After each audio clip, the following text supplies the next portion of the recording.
What we have here is the Klein Tools adjustable hole saw.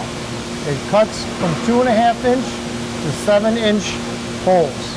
Comes included with a dust cover and the cutting blade.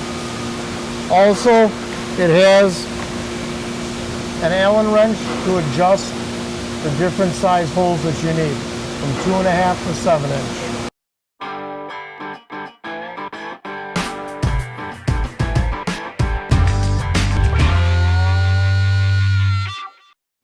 Make sure to tighten down the chuck so that it can't spin out on you.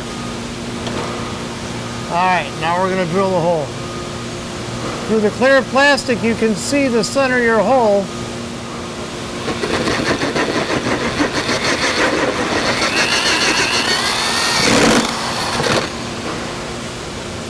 Complete. 7-inch hole done.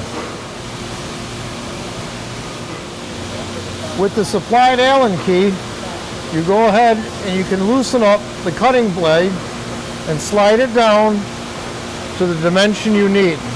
Once you've got your measurement for what you need, you just tighten it back down, make sure that it's tight so that the blades don't bounce on you. And once again, you're ready to make another cut. You can notice that all the dust is contained inside the catcher. Complete.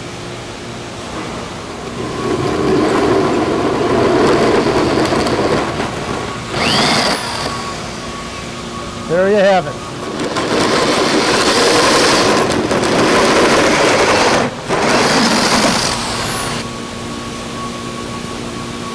Different size holes can be used from sprinkler head to large holes for lighting.